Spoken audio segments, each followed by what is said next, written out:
At sa araw nito, sa ating gagawing pag-aaral ng kanyang mga salita, naway tunay na mapagpala tayo ng Panginoon sa ating gagawing pag-aaral. Continuation ito ng mga ginagawa natin pag-aaral sa unang Korinto. At ang coverage po natin ngayon, nakalagay dyan ay chapter 3, verse 16 hanggang sa matapos na ang kapitulo 3. Sa verse 23 po matatapos yan. Ang pamagat po ng ating aralin ay Templo ka, huwag kang pasaway. Ang mga version ng Biblia na ating gagamitin ay ang Bagong Biblia at New King James Version. Mga kapatid, sa ating mga nakaraang pag-aaral dito, itong mga nakaraang mga Sundays, noong, ano bang pecha to? Nakalagay dyan yung pecha. Noong July 20, yung lesson number 7 natin na may pamagat na ano ang itinatayo mo sa iyong buhay. Chapter 3 yan, verse 10 hanggang 15. No? At sinundan natin yan, lesson number 7 yan. No? Sinundan natin ng singit na lesson bilang backup. Backup po ito nung lesson number 7 na may pamagat na kaligtasan at gantimpala. Na doon mga kapatid ay tinalakay natin ang napakahalagang paalala ni Apostol Pablo. Ano yung mahalagang paalala dyan na ating natutunan? Na ang ating pananampalataya ay nakatayo sa iisang pundasyon. Walang iba kundi si Kristo ang pundasyon. Si Kristo kasi ang pundasyon ng church. At tayong lahat mga kapatid, hindi lang yung mga tagapangaral, hindi lang yung mga ministro o mga manggagawa sa church, kundi lahat tayo ng mga Kristiyano na kasama sa local church. Dapat na kasama tayo sa isang local church. Lalo na kung nakatira naman kayo sa lungsod, hindi po tayo mawawala ng local churches dito. Lahat tayo mga kapatid ay susuriin ng Diyos kung paano tayo namuhay dito at naglingkod kay Kristo mula nung panahon na tayo ay nanampalataya kay Jesus hanggang sa mga wakas ng ating buhay. Lahat tayo ay haharap sa tinatawag na judgment seat of Christ, yung hukuman ni Kristo. At doon ay susubukin kung tunay ba ang ating mga ginawang paglilingkod o puro palabas lamang. Hindi, hahatulan tayo ron, hindi para desisyonan kung mapupunta tayo sa apoy o hindi. Lahat ng haharap sa hukuman ni Kristo, gaya ng mga lesson natin ay naipaliwanag na yan, na lahat naman yan ligtas. Kaya lang, susuriin yung mga gawa natin sa pamamagitan ng apoy. Kung hindi karapat-dapat ay masusunog. Pero maliligtas din tayo. Ngunit sa pamamagitan, gaya ng sa pamamagitan ng apoy. Gaya ng sabi ni Apostol Pablo, di ba? Pero hindi pa dyan natatapos si Apostol Pablo sa pagpapatuloy niya ng kanyang pagpapaliwanag. No? Di ba, sabi ko sa inyo, itong Korinto ay naglalaman ng mga iba't ibang mga issue tungkol sa church. At alam nyo, nandun pa rin siya. Nandito pa rin tayo, mga kapatid. Sa ilalim pa rin ng kanyang pinasimulang pinanawagan. Kung naalala ninyo sa unang Korinto, chapter 1 pa lang, verse 10, na doon ay sinabi niya, doon siya nagsimula, hanggang ngayon, yung pa rin ang topic niya, na dapat tayong mga Kristiyano sa isang local church ay magsalita ng isang bagay lamang at huwag magkaroon sa atin ng pagkakabahabahagi, kundi magkaisa tayo sa isang pag-iisip at layunin lamang. Ibig sabihin, dapat talagang meron tayong ganap na pagkakasundo sa isa't isa, meron tayong ganap na pagkakaisa bilang kasama sa katawan ng ating Panginoon sa Kristo. Tuloy-tuloy pa rin ang paliwanag niya ngayon tungkol dyan. At marahil, pero hindi pa, may chapter 4 pa. Isipin nga ninyo, kung gaano ka-importante yung pagkakaisa ng mga mananampalataya. Gumugol si Pablo ng 4 na kapitulo. Hindi pa tapos yan Itong chapter 3, next chapter, mababanggit na naman niya yan. So, sa pagpapalawak pa rin ng kanyang panawagan na yan, mga kapatid, ngayon naman ay kanyang binigyan diin kung sino tayo. Hindi lang tayo basta miyembro ng isang local church. Hindi lang tayo basta tagapakinig. Tayo, mga kapatid, ay templo. Templo ng Diyos. Ang title natin, Templo ka, huwag kang pasaway. Kung templo tayo, mga kapatid, bakit ba kung minsan ay may mga pasaway? Hindi man lahat, no, mga kapatid, pero bakit ba mayroong mga pasaway pa rin? Kaya yan ang title natin ngayon. Ano ba ibig sabihin ng pasaway? Ang pasaway, mga kapatid, ay hindi simpleng matigas lamang ang ulo. Ito'y, pag sinabing pasaway, yung ayaw mong magpasakop. Sa konteksto ng ating lesson, yung salitang pasaway rito, yung ayaw mo magpasakop sa Diyos. Kahit alam mo ang kanyang kalooban, nag-aaral ka ng salita ng Diyos, pero ano nangyayari sa buhay? Wala tang nangyayari na pagtupad. Isa itong pagkilos, yung pasaway, isang pagkilos ng taliwas sa kalooban ng Diyos. Ang isang Kristiyano na paulit-ulit na lumalabag sa salita ng Diyos, kahit pa siya ay nakakarinig na ng aral, ay matuturing nating pasaway sa harap ng Panginoon. Lahat tayo nagkakasala, oo, wala namang perfecto sa atin. Yung sinasabi natin dito, yung papasukin na rin natin yung mabibigat na kasalanan. Na katulad ng dinidiscuss dito, na alam nyo ba mga kapatid, yung kasalanang ika nga pagkakabahabahagi, mabigat yan. Kaya nga, hanggang ngayon yan pa rin ang tinatalakay natin. Nakakatatlong kapitulo na tayo. Kasi mga kapatid, napakahalaga na magkaroon tayo ng ganap na pagkakaisa bilang mga mananampalataya. At kung bakit?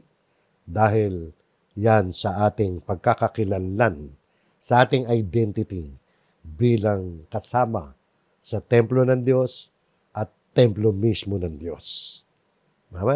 Pag-aaralan natin yan mga kapatid. Yung salitang pasaway, medyo akala mo biro lang di ba? Pasaway ka naman, ganun. Minsan, casually, magaang lang natin dinideliver yun. Pero seryoso, yung pasaway dito, mga kapatid. Kung alam natin ang Espiritu ng Diyos o yung Holy Spirit ay nananahan sa atin, hindi na tayo dapat namumuhay na parang wala tayong takot sa Diyos. Wala na tayo sa lugar kung tayo magiging pasaway, kung tayo ay isang templo ng Diyos. Pag-aralan natin ito, mga kapatid. Napakahalaga ito, mga kapatid, na malaman natin na tayo ay templo ng Diyos at tayo ay bahagi ng isang malaking templo ng Diyos. Dalawang sense ng templo rito sa unang Korinto. Isang sense na individually, templo tayo ng Holy Spirit. So may kukonsider tayong templo ng Diyos. Individually. Sa chapter 6 pa yun Pero dito sa chapter 3, yung pagiging templo natin mga kapatid, ay bilang isang church, yung church mismo, ang tinutukoy dito na templo ng Diyos. So pag-aralan po natin, ang ating aralin ngayon ay may tatlong pangunahing punto. Ayon sa pagkakasunod-sunod ng mga talatang na isulat ni Pablo sa unang Korinto 3:16 hanggang 23. Una, sa verse 16 hanggang 17, nilagyan natin ng subtitle o subheading na templo ka, kaya ingatan mo. Pag hindi ka pasaway, iniingatan mo yan. At number 2, mga kapatid, ikalawang bahagi ng ating aralin, huwag magmarunong. Karunungan ng mundo, kahangalan sa Diyos yan. Sa verses 18, 19, and 20. At ang ikatlong bahagi, huling bahagi ng ating aralin ngayon, ay lahat ay sa inyo, pero tayo ay kay Kristo. Verse 21, 22, and 23. So tingnan natin dito yung unang dalawang talata. Templo ka, kaya ingatan mo. Ingatan natin ang ating mga sarili sa harap ng Diyos dahil tayo templo ng Diyos. No? Sabi nito, hindi ba ninyo nalalaman na kayo ay templo ng Diyos at ang Espiritu ng Diyos ay naninirahan sa inyo? So, patanong yan na hindi naman nangangailangan ng sagot sapagkat nandyan na yung sagot Ang tawag dyan, mga kapatid, ay rhetorical question. Isang uri ng tanong na hindi naman talaga naghahanap ng sagot, kundi parang nagbibigay din lamang yan ng punto. Malinaw naman mga kapatid, yung sagot dyan na ang layunin ay gisingin, mga kapatid. Kaya may mga ganyan tanong, yung layunin ay gisingin yung kamalayan ng kinakausap. Dito, ginigising ni Apostol Pablo yung kamalayan ng mga mananampalataya sa Korinto. Kasi may problema sila roon, di ba? Ang problema nila roon ay yung pagkakabahabahagi, pagkakampi-kampi dahil sa kanilang mga leader. Hindi naman kasalanan ng mga leader yun na nasasabihin na iba, sila kay Apollo, sila kay Pablo, sila kay Cephas, parang nagkampi-kampi sila. Hindi naman inutos yun, hindi naman inaral ng mga ni Apollos, ni Pablo, tsaka ni Cephas, yung ganun eh. Ito lang mga tao, yung mga Kristiyano ro, parang nagkagrupo-grupo dahil sa kanilang mga hinahangaang mga leader. Pinapahiwatig dito mga kapatid na dapat alam na nila. Dahil sabi, hindi ba ninyo nalalaman? Bisyo, dapat alam nyo na. Ito'y para ni Pablo para pagsabihan sila tungkol sa hindi nila angkop na pag-uugali dahil merong ang issue ro ng pagkakabahabagi. At sabi nga dito, pigain natin mga kapatid, hindi ba ninyo nalalaman na kayo ay templo ng Diyos? That you are the temple of God? Sabi riyan. Alam nyo yung salitang kayo dyan, pag hinalukay natin yan, hinalukay talaga natin yan eh. Dahil ang unang tanong natin, nung pinag-aaralan natin, yung individual sa unang Korinto chapter 6, yung individual na Kristiyano ay tinawag ng templo, yung katawan natin ay templo ng Espiritu Santo. Ibig sabihin, templo rin ng Diyos. Pero dito, ang kausap niya ay bilang isang kolektibo, maramihan yan. Naging tanong ko rin yan nung ginagawa ko itong lesson. Ano ba itong ibig sabihin na kayo ang templo ng Diyos? Individually ba yan? Hindi po. Natuklasan natin na hindi. Yung salitang kayo rito mga kapatid sa pagkakasulat nito sa wikang Grego ay nasa plural, maramihan na anyo. Collective yan mga kapatid. Tumutukoy yan hindi lang sa bawat individual. Bagamat sa chapter 6, dadaanan natin yun sa future. Individually, templo tayo ng Espiritu Santo. Pero this time, maging sa konteksto, kung titingnan natin, at bukod sa konteksto, hinalukay nga natin yung grammatical construction yan sa wikang Grego, bagamat hindi tayo expert sa Greek. Pero may mga referensya naman sa computer. Pinapakita, yung kayo dyan, mga kapatid, kung titingnan natin sa Greek word, yan ang gamit niyan, pang collective, pang maramihan. So, ibig sabihin mga kapatid, ang templo rito ay yung local church. Silang lahat, sama-sama sila bilang isang church, mga mananampalataya doon sa Korinto. Sila ang tinatawag na templo ng Diyos. Ang sabi rito, hindi ba ninyo nalalaman na kayo ay templo ng Diyos? Figurative yan, natural, hindi naman literal pala na templo. Totoong templo ng Diyos, dahil sabi. Pero hindi literal na templo na yari sa simento, sa bato. Di ba ba? Kaya yung iglesia, mga kapatid, ay banal. Na kung paano yung templo, yung idea niyan, nung unang panahon ng mga templo, mga kapatid, ay banal yan. Maski yung banal ang tingin ng mga tao sa mga templo, kahit templo nga ng Diyos-Diyusan. Pero yun, lalo na sa templo ng Israel noon, dakong kabanal, nandiyan yung dakong kabanal-banal yan kung saan nananahan ang presensya ng Diyos. Kaya yung iglesia banal dahil tinalaga yan para sa Diyos. Gaya ng isang templo nung sa Old Testament. Ito mga kapatid ay paalala ni Pablo na ang iglesia ay hindi dapat sirain. Maging seryoso ang pagmamalasakit natin sa local church. Dahil tayo bilang mga mananampalataya sa isang local church, sama-sama tayo, bumubuo tayo ng templo, spiritual na templo ng Diyos. Iba na kasi ang templo ng Diyos ngayon, mga kapatid, kumpara doon sa Old Testament. Sa panahon ng Bagong Tipan, tingnan nyo, para medyo lumalim yung ating pananaw doon sa templo ng Diyos. Noong nangaral si Pablo, mga kapatid, sa Greece, sa Athens, ito ang bahagi ng kanya pangaral. Sa Gawa, mabalik tayo doon mamaya, no? Sa Gawa 17:24, ang sabi niya, ang Diyos na gumawa ng sanlibutan at ng lahat ng mga bagay na naririto. Siya na Panginoon ng langit at ng lupa ay hindi tumitira sa mga templong ginawa ng tao. So nakita nyo mga kapatid, no? Bahagi yan ang pangangaral ni Pablo sa Athens, sa Greece. Dito, para bagang, hindi lang para bagang, talagang pinawawalang bisa ni Pablo yung idea ng mga Grego, lalo yung mga Grego noong unang panahon. Marami silang Diyos-Diyusan, di ba? At napakaraming templo ron sa lugar na yun. Bawat Diyos-Diyusan may kanya-kanyang templo. Dito pinawawalang bisa ni Pablo ang idea ng mga Grego na mga Diyos ay naninirahan sa mga templo na ginawa ng kamay ng mga tao. Gaya rin yan, mga kapatid, ng paniniwala ng marami sa atin. Hindi tayo, no? Ng ibang mga tao na hindi nag-aaral ng Biblia. Ano ang tawag nila doon sa templo, yung mga malalaking simbahan? Bahay ng Diyos, tahanan ng Diyos, house of God. Hindi po house of God yan. Yung kung saan tayo nagdadao sa mga pagtitipon, hindi yan ang bahay ng Diyos. Lugar yan ang pinagtitipunan natin. Sapagkat ang Diyos ay hindi tumitira sa mga templong ginawa ng tao. Yung tunay na Diyos ay hindi nasasakop at nalilimatahan ng mga gusali o ng mga gawa ng kamay ng tao. Dahil ang Diyos ay Espiritu, di ba? Ang kanyang, anong bahay, sabi, anong bahay ang itatayo nyo para sa akin?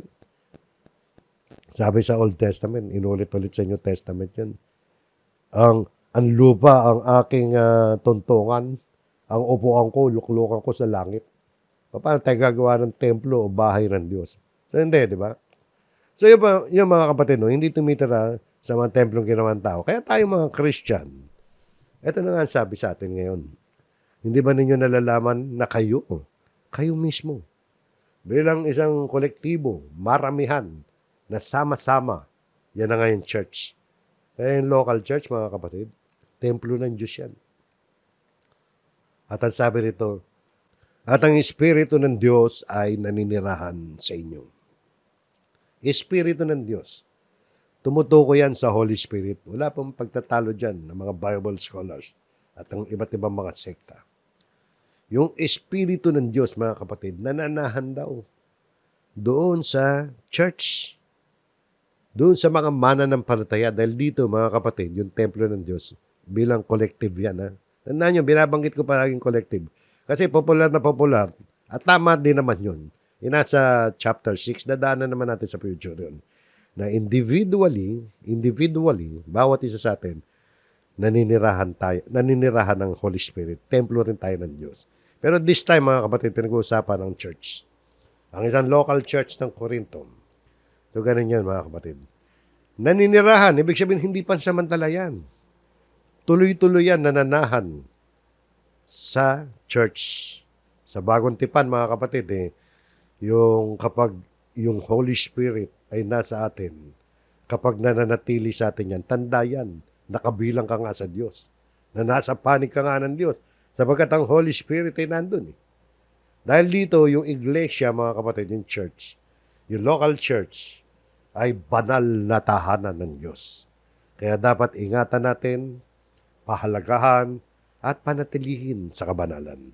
Bawat isa sa atin, mga kapatid, dapat nagmamalasakit tayo sa ating local church na kinabibilangan. Ang iglesia, mga kapatid, ay hindi lamang samahan ng mga tao, kundi tahanan ng Diyos. Naninirahan ng Espiritu Santo dyan. Kung maalala ninyo, mga kapatid, doon sa chapter 1 pa lang, di ba? Paulit-ulit natin siya sabi yan. Na hanggang ngayon, isipin nyo, chapter 3 na, ay ipinapaliwanag pa rin ni Pablo ang katotohanan kung bakit siya ay nananawagan na huwag magkaroon ng pagkakabahabahagi sa church. So yung pag-aaway-away, no, pag-iinggitan, pagkampi-kampi, parang malaking bagay yan, big deal, mga kapatid. Lumalabas sa isang pagnapastangan sa templo ng Diyos kapag ang kapatiran na nagkakagulo. Kapag tayo nagkakampi-kampi. Yun po, mga kapatid, paalala yan sa atin ng malalim na kabanalan at responsibilidad. Nating lahat, tayong lahat, sa pagtrato sa katawan ni Kristo na siyang iglesia. Iglesia ang tinutukoy dito. Hindi naman natin ma-reach yung international na church. Ang nandyan sa kamay natin, nasa harapan natin, na involved tayo sa local church. So yan, mga kapatid. Kaya sa sumunod na talata, yung babala ni Apostol Pablo sa verse 17, kung ang sino man ay magtangkang gumiba sa templo ng Diyos, gumiba, no? Babalaya, warning ito, mga kapatid. Sa sino man maaari, sino man, pag sinabing sino man, kahit sinong tao, mananampalataya man yan o hindi mananampalataya, na nagpapasimuno ng kaguluhan, maling aral, pagkakabahabahagi sa loob ng katawan ni Kristo. Di ba? Yan ang tinutukoy dyan. Ito warning sa mga ganong kapatid, kung meron man o kaya sa ibang mga tao. Pag sinabing gumiba sa templo ng Diyos, nangangahulugan yan, sisirain mo, guguluhin mo, o kaya lalasunin mo ang espiritual na katatagan at pagkakaisa ng iglesia, yung local church na siyang templo ng Diyos. So yun po mga kapatid, no? Ano sabi dyan? Ano warning? Ang taong ito'y gigibain ng Diyos. Hindi ba mabigat yan? God will destroy him. Abay, mabigat yan mga kapatid. Ito yung katarungan ng Diyos. Yan ang justice ng Diyos. Kung sinasadyang sirain ng isang taon templo ng Diyos, yun na nga yung church, huwag tayo may involved dyan sa pagsira niyan. Dahil hindi mananahimik ang Diyos. Sapagkat ang sabi nito, ang taong ito'y gigibain ng Diyos. So matinding diwa yan mga kapatid.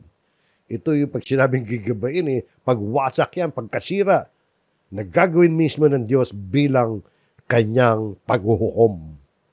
Hindi simpleng disiplina yan mga kapatid, kundi maring tumutukoy pa yan sa huling last judgment, huling paghuhukom. Sa mga huwad o mapanirang tao na hindi tunay na kabilang sa panig ng Diyos. At ang sabi rito, bakit ba ganyan yan? Bakit ba ganyang katindihan? Ang warning, sapagkat ang templo ng Diyos ay banal. Banal ang templo ng Diyos. Pag sinabing banal, mga kapatid, sa termino ng Biblia, yung salitang banal, mga kapatid, ibig sabihin yan, hiniwalay, ibinukod ka para sa Diyos, nilinis ka ng Diyos, karapat dapat ka, at nasa inyo ang presensya ng Diyos. So, banal ang church ng ating Diyos, ang templo ng Diyos. Banal. Kaya sino man sisira dito ay gigibain ng Diyos. At ang templong ito ay kayo. Muli, nilinaw ni Apostol Pablo, hindi literal na templo ang kanyang tinatalakay dito, kundi yung spiritual na templo ng Diyos na tumutukoy sa kayo. Kayo, plural din yan mga kapatid. Collective. Bilang isang corporate body. Pag sabing corporate body, sama-sama kayo. Sa kabuuan, kayo ang templo ng Diyos. So yung church equals templo ng Diyos dito sa konteksto ng unang Korinto Kapitulo 3. Kaya mga kapatid, no, ang iglesia bilang templo ng Diyos, banal yan. Mahalaga sa Diyos yan. Kaya tayo, kasama tayo sa templo ng Diyos. At sa future nga, lukayin natin sa chapter 6 na individually, templo rin tayo ng Diyos. Kaya huwag tayong pasaway. Huwag tayong pasaway mga kapatid. Sabagat baka mamaya, madisgrasya tayo, ma-involve tayo sa paggiba ng templo ng Diyos. Gigibain din tayo ng Diyos. So bigyan natin ng pagpapahalaga. Mahalin natin ang ating local church. Magmalasakit po tayo. So yan ang unang bahagi. At ang ikalawang bahagi natin mga kapatid sa verse 18, 19, and 20. Dito sinasad ni Pablo, dinuktungan niya na huwag magmarunong, karunungan na mundo, kahangalan lang sa Diyos yan. Foolishness lang sa Diyos yung karunungan ng mundo. Kasi yung issue dito, di ba, kami kay Pablo, kami kay Apollos, kami kay Cephas, para baga merong competition eh. Baga matindi naman kasalanan ng mga leader yun. Hindi naman nagko-competition si Apollos at si Pablo, yung mga tao eh. Yung mga tao eh. Sabi nito, huwag dayain ng sino man ang kanyang sarili. Pag sinabing huwag dayain huwag mong lulukoyin yung sarili mo. Huwag kang magpapalinlang na sa pag-aakalang sapat na yung karunungan mo. Iniisip mo na marunong ka. Iniisip mo, alam mo na lahat. May mga taong nagsasabi na, hindi ko na kailangan ng Biblia. Sapat na ang konsyensya ko at talino ko. At pwede nating isama dito no, sa diwa ng talata. Yung mga kapatid na nagsasabi, mga hindi nagmamalasakit sa kapakanan ng ibang mga kapatid. Yung hindi dumadalo sa pagtitipon dahil iniisip nila okay na sila eh. Isipin nyo, okay ka na, hindi ka naman dumadalo sa pagtitipon. Okay ka na nga ba? Nandiyan na yung pagtitipon, kapitbahay mo lang. Ayaw mo pang atenan. Ayun ang hindi natin maintindihan eh. Tapos sasabihin, hindi nakakalimot. Tingnan nyo mga kapatid, bakit ko nasabi yan? Huwag dayaan ng sino man ang kanyang sarili. Ibig sabihin, mga taong nagsasabi, hindi ko na kailangan yan. Dinadaya nila dahil yun ang iniisip nilang tama eh. Tingnan nyo, kung ang sino man sa inyo ay nag-aakalang siya ay marunong sa kapanahon ng ito. Kung iniisip mo, marunong ka dahil hindi ko alam kung baka tumitingin ka doon sa natapos mo. Kung titingnan natin ang context yan, tumutukoy yan sa mga taong sumusunod sa mga karunungan at mga ideolohiya, yung ideology ng sanlibutan, yung mga sikat mga makabago, mga uso sa panahon. Ang problema, maraming matalinong kaisipan ang salungat sa katotohanan ng Diyos. Lalo na in modern times, mga kapatid. Kung nung araw, lumilitaw na yung gano'n. Lalo na ngayon, maraming mga yayabang dahil sa kanilang status. Iba nga, kahit hindi naman mataas ang pinag-aralan, nagyayabang na rin. Nakakala nila, alam na nila ang lahat. Yung mga ayaw magpasakop sa salita ng Diyos yan. Kung sino man sa inyo ay nag-aakalang siya ay marunong sa kapanahon ito, magpakahangal siya upang siya ay maging marunong. Isipin nga ninyo yung pagkaka-arrange ni Pablo ng pangungusap dito, parang kabalintunaan, irony, para bagang kabaligtaran di ba? Parang reverse psychology ba yan tawag dyan? No? Marunong ka, magpakahangal ka. Ibig sabihin maging fool ka. Sabi dyan, let him become a fool that he may become wise. Magiging fool ka na, magiging wise ka pa. Parang dalawang magkasalungat, no? So, kabalintunaan yan sa pandinig ng marami. Pero ang punto ni Pablo ay ganito lang. Kung gusto mo maging tunay na marunong sa paningin ng Diyos, dapat mong talikuran ang karunungan ng sanlibutan. Kahit pa ituring kang hangal o walang alam ng ibang mga tao. Nakita nyo, no? Yun ang message dyan. Hindi naman literal na magpapakabaliw ka.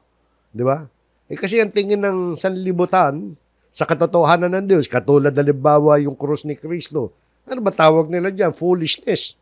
Nadaanan natin yan. Foolishness daw. Yung ebanghelyo. Yung pagliligtas na ginawa ni Kristo. Huwag tayong magmarunong. Kaya sabi rito, magpakahangal siya upang siya ay maging marunong.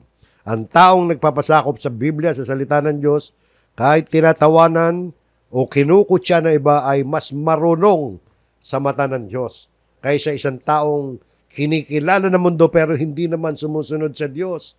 Ang tunay na karunungan, mga kapatid, ay hindi nasusukat sa galing ng pagsasalita, ng argumento, sa dami ng alam, sa dami ng pinag-aralan, o abilidad na makisama sa tao. Ang tunay na karunungan, mga kapatid, ay ang pagpapakumbabang tanggapin ng kalooban ng Diyos. Kahit salungat ito sa pag-iisip ng karamihan. Kahit kontra ka, against all odds, siga nga. Sabi pa rito, ang karunungan ng sanlibutan ito ay kahangalan sa Diyos. O kahangalan sa Diyos yan, yung sinasabi ng sanlibutan na karunungan. Yan yung mga filosofiya, mga sistema ng pag-iisip sa mundo na hindi nakaugat at sumasalungat pa sa mga katotohanan ng Diyos. Kahangalan sa Diyos, sa pananaw ng Diyos, ibig sabihin, sa pagtingin ng Diyos, yung karunungan ng mundong ito, walang kabuluhan yan. Kaya mga kapatid, ang maging gabay natin dito ay ang salita ng Diyos, sapagkat ang salita ng Diyos na nagtuturo sa atin ng karunungan. Ito mga kapatid ay isang paalala na ang pamantayan ng Diyos ay iba sa pamantayan ng mundo. Huwag tayo papatangay palagi sa mundo. Ang mga bagay na pinapahalagahan ng mundo, tagumpay, kayamanan, katalinuhan, ay maaring walang saysay kung hindi ito ginagamit para sa layunin ng Diyos. So, kita nyo, no, mga kapatid, titingnan natin ang bagay-bagay. Yung ba'y umaayon sa salita ng Diyos? Yung salita ng Diyos, ang gabay ho natin dyan. Sapagkat nasusulat, nag-quote pa si Pablo sa Old Testament. Actually, nakasulat ito sa Job. Job chapter 5, verse 13. Ano nakasulat? Pinatutunayan lang ni Pablo rito na, hindi ko inimbento to, ha. Nakasulat to sa Old Testament. Hinuhuli niya ang marurunong sa kanilang katusuhan. Hinuhuli, parang tinatrap niya ang mga taong akala'y matalino at nahuhulog sa sarili nilang mga plano. Katusuhan niya yung pagiging wise, di ba?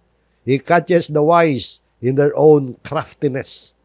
Yung craftiness, katusuhan. Yung mga nag-aangkin na matatalino. Tumutukoy yung katusuhan niya, yung mga tusong pag-iisip Madalas may halong pandaraya yan o kaya pagmamalaki. Sa halip na magbunga na kabutihan, ito'y nagiging sanhi ng pagkawasak. So ang Diyos, mga kapatid, ay hindi nalilinlang ng katalinuhan ng tao. Sa katunayan, ginagamit pa ng Diyos ang mismong katalinuhan ng tao para sila mismo ay masila, matrap. So yun po, mga kapatid.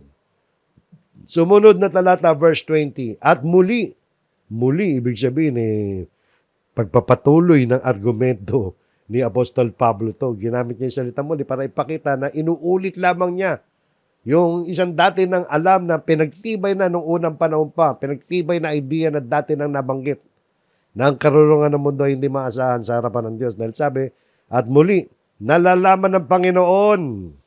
Alam ng Panginoon. Dahil alam talaga lahat ng Panginoon sapagkat ang ating Panginoon ay tinatawag sa English na omniscience.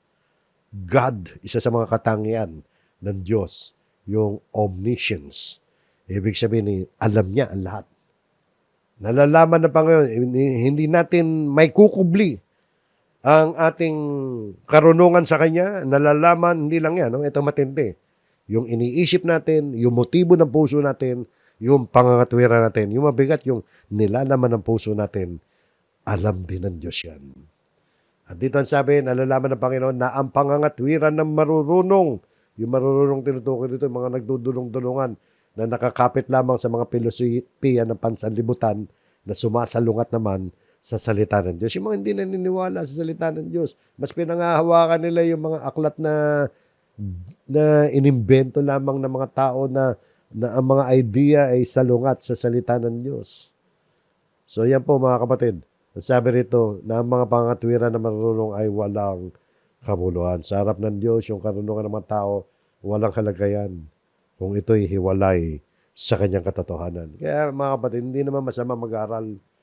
Hindi naman masamang magsaliksik ng karunungan dito sa sanlibutan habang tayo nabubuhay rito na magporso tayo ng karir. Pero tandaan natin mga kapatid, yung karunungan ng tao na walang halaga ay yung karunungan na hiwalay sa katotohanan ng Diyos. Yung mga karunungan na sumasalungat sa mga aral ng Diyos. Kaya importante ang salita ng Diyos. Yan ang magbibigay sa atin ng tamang kaalaman, impormasyon sa buhay at para sa ating mga kaluluwa. Yung walang kabuluhan dito, ibig sabihin walang bisa yan. Walang spiritual na halaga. May kabuluhan yan sa karir mo, pero wala namang kabuluhan yan sa spiritual. Sa ikaliligtas na yung kaluluwa, walang kinalaman yan. Kaya mga kapatid, sa talatang ito, bahagi pa rin ito ng malawak na tema dito sa unang Korinto chapter 3. Na nagsimula ba sa chapter 1? Tungkol sa mga mananampalataya na nagmamalaki. Ipinagmamalaki ang kanilang mga leader, mga hinahangaan leader. Alam mo, maging sa panahon natin ngayon yung mga leader ng relihiyon ng mga sekta ang itinatanyag, mga kapatid. Yung mga leader ng mga sekta ng relihiyon. Maging dito man, yung mga leader dito sa kongregasyong ito, hindi natin dapat iniluluklok yan sa mataas na pedestal. Ibig sabihin, mamamatay din ang lahat ng mga yan. Mamamatay din ako. Mamamatay ang lahat ng leader natin. Ang mananatili lamang na leader natin forever ay ang ating Panginoon sa Kristo. E paano? Mapanghahawakan ba natin wala namang kapangyarihan ng mga leader? Ang ending niyan, kahit maging may influential leader yan, ang ending niyan, kamatayan. So yun po mga kapatid. Dapat ang karunungan natin ay nakadepende sa karunungang itinuturo ng Panginoon Diyos. Kaya huwag magmarunong.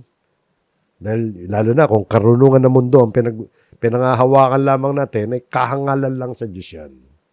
At sa huling bahagi, mga kapatid, ng ating aralin, ay yung huling tatlong mga talata dito sa Kapitulo 3 ng unang Korinto. Na ginawan natin ng subheading na lahat ay sa inyo, pero tayo ay kay Kristo. Ito ang dahilan kung bakit hindi dapat magkakabahagi ang mga magkakapatid sa pananampalataya sa isang local church. Sa 3:21, ang sabi, huwag kayong magmalaki ang sino man, o kaya't huwag magmalaki ang sino man sa mga tao, sapagkat ang lahat ng mga bagay ay sa inyo. Nakita niyo, no? Kausap niya mga taga-Korinto, mga nagkakamali na nagmamalaki sila. Sinasabi nila, ako kay Pablo, ako kay Cephas, ako kay Apollos. No? Mga kapatid, ito yung unang utos dito sa huling bahaging ito. Wag maging mayabang, wag tayong magmalaki. Hindi tayo tinawag upang magmataas para sa tao. Minsan ganun nangyayari, di ba? Maging sa panahon natin ngayon. Nagyayabang ang iba dahil doon sa kagalingan ng kanilang leader. Alam daw lahat ang tanong nasasagot. Hindi tayo tinawag upang magtayo ng sariling kaharian sa pangalan ng isang leader o kaya ng isang grupo o kaya ng isang sekta o denominasyon. Ang paalala ni Pablo ay malinaw. Ang lahat ng bagay ay sa atin. Di ba? Sapagkat ang lahat ng mga bagay ay sa inyo. Hindi dahil sa magagaling tayo, kundi dahil tayo mga kapatid ay kay Kristo. Ibig sabihin na sa atin lahat yan eh. Ba't nag-aaway-aaway pa tayo, di ba? Sabi pa nga rito sa sumunod na talata, kahit si Pablo o si Apolos o si Cephas, yung pinagkakagulo nila dyan eh. O ang sanlibutan, sinama na yung sanlibutan. O ang buhay, dinagdagan pa ni Pablo. O ang kamatayan o mga bagay na kasalukuyan at mga bagay na darating. Lahat ay sa inyo. So lahat ay sa atin. Yan yung mabigat yan. Napakabigat niya mga kapatid. Hindi naman ibig sabihin yan tayo may-ari ng lahat. Kundi, alam naman natin ang konteksto ng Biblia na kaya naman nasabi yan, hindi naman literally atin lahat yan. Sa Diyos lahat yan eh. Kundi, ang lahat ng ito mga kapatid ay ibinigay ng Diyos yan para sa ating ikalalago. Di ba bakit ba nandiyan si Pablo, si Apollo, at si Cephas? Para magsitibay ang pananampalataya ng mga taong yan. Yung kapatiran. Yung mga lingkod ng Diyos, sila Pablo, Cephas, yung mga nababanggit yan, sample lang yan. Kasi yun sa panahon nila, sa panahon natin, siyempre iba na yung pangalan, yung mga iba't ibang mga leader natin, para sa atin yan, ibinigay ng Diyos yan, para lumago tayo. Ngayon, huwag natin bagkain niya mga yan. Yung sanlibutan, isipin yung sanlibutan, buhay, maging kamatayan, lahat ng ito nasa ilalim ng kapangyarihan ng Diyos. At lahat ng yan, ginagamit ng Diyos para sa kanyang layunin sa atin. Kaya, bakit tayo mag-aaway kung ang lahat ng ito ay ibinibigay para sa ating katinibay? Ano yun, nakita natin dito sa mga sulat ni Pablo? Parang binabangit na niya, walang dahilan para maghati-hati tayo, magkompetensya tayo. Lalo na kung ikaw ay nasa isang aral lang sa isang local church. Huwag kayo mag-away. Bawal sa atin mag-away, magkamping-kamping, grupo-grupo. Isang katawan lang tayo. Tayo templo ng Diyos. Sabi ba sa 3:23, sa ulit talata natin, at kayo'y kay Kristo, at si Kristo ay sa Diyos. So, nakita niyo, no? Kayo ay kay Kristo. Hindi tayo pag-aari ng mundo. Hindi mga leader natin may-ari sa atin. Tayo kay Kristo, hindi tayo doon sa mga leader natin. At si Kristo ay sa Diyos. Hindi tayo pag-aari ng sino man tao. Tayo ay kay Kristo at si Kristo ay sa Diyos. Ano yung nakikita natin dyan? Ibig sabihin, tayo bahagi ng banal na relasyon ng Diyos at ng kanyang bugtong na anak, ang ating Panginoon Kristo. Ito ang tunay na identity natin, mga kapatid. Tayo kay Kristo, tapos si Kristo sa Diyos, so tayo sa Diyos din. Dahil na-connect na tayo dahil kay Kristo. Ito yung tunay na identity natin. Huwag na tayong magmataas sa isa't isa. Huwag tayong magtayo ng pader sa pagitan natin. Huwag tayong magtayo ng trono para sa pagsikat ng ating mga leader. Ang lahat ng bagay ay atin, mga kapatid, sapagat tayo ay kay Kristo.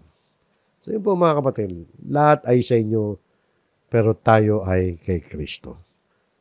So nakita nyo, mga kapatid, dito sa aralin natin sa unang Korinto 3:16 hanggang 23. Para maintindihan natin yan, kaya palagi natin inuulit-ulit, ang lahat ng mga bagay na yan ay isinulat ni Apostol Pablo sa konteksto ng kanyang issue na panawagan na hindi dapat magkaroon ng pagkakabahabahagi o division sa loob ng local church. Yan ang mga reason. At sa next week, kung loloobin ng Panginoon, pag nagtuloy tayo sa chapter 4, yun yung mga huling irit ni Pablo tungkol doon sa pagkakabahabagi. Napakahalaga, mga kapatid, di ba? Nakita natin 4 na kapitulo halos. Hindi pa kasi tapos eh. Mababanggit niya ulit yan next chapter eh. 4 na kapitulo halos ang ginugol ni Apostol Pablo para talakayin na hindi tayo dapat magkaroon ng pagkabahabagi, magkaroon tayo ng ganap na pagkakaisa. Kaya mga kapatid, naway pakatapos ng araling ito, makita natin ang halaga ng pagkakaisa, ng pagpapakumbaba, at ang tunay na identity at pagkakakilanlan natin. Yung pagkakakilanlan natin identity. Huwag tayo magmalaki, magkaisa tayo, maglingkod tayo. Maglingkod tayo, ibig sabihin, huwag lang yung sarili natin ang intindihin natin sa local church. Intindihin natin ng bawat kapatid, yung kapatiran.